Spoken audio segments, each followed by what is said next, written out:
అంటుకొద్దీ పండు పండ్ల మొక్కలు దీర్ఘకాలం పాటు ఫలసాయాన్నివ్వాలన్నా ఆశించిన దిగుబడులను పొందాలన్నా అంటు మొక్క ఎంపిక నుంచే మేలైన యాజమాన్యం చేపట్టాలి.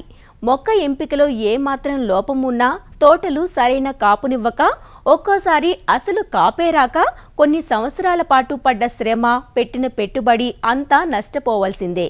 కొత్తగా మామిడి సాగు చేపట్టే రైతులు ప్రస్తుతం మామిడి సాగుకు ఎలాంటి నేలలు అనుకూలంగా ఉంటాయి, నాటే సమయంలో ఎలాంటి జాగ్రత్తలు తీసుకోవాలి అనే విషయాలపై అవగాహన పెంచుకోవాలి.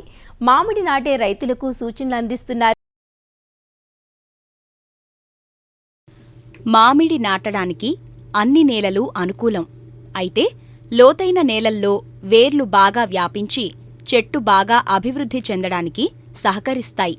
చౌడు, సున్నం కలిగి నీరు నిలువ ఉండే బరువైన నల్లరేగడి నేలలు మామిడి సాగుకు పనికిరావు. నేల ఉదజని సూచిక 7.5 నుండి 8 ఉండేలా చూసుకోవాలి. మామిడిలో సంప్రదాయ పద్ధతికి గాను ఎకరాకు 40 మొక్కలు, 100 లోపు మొక్కలు ఉంటే మధ్యస్థ సాంద్ర పద్ధతిగాను 100 నుంచి 1000 వరకు అధిక సాంద్రత, 10,000కి పైగా మొక్కలు నాటితే అత్యధిక సాంద్రత లేదా మిడో విధానాలు ఉండగా వీటిలో అధిక సాంద్రతలో మొక్కలు నాటడాన్ని శాస్త్రవేత్తలు సూచిస్తున్నారు.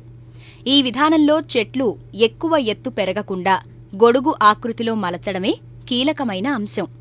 దీనివల్ల మందుల పిచికారీ, కాయ కోత వంటివి సులభతరంగా మారతాయి. అంతేకాక నాటిన 3 ఏళ్లకే 10 ఏళ్ల తోటల్లో వచ్చే దిగుబడికి ధీటుగా అధిక దిగుబడులను సొంతం చేసుకునే అవకాశం ఉంటుంది.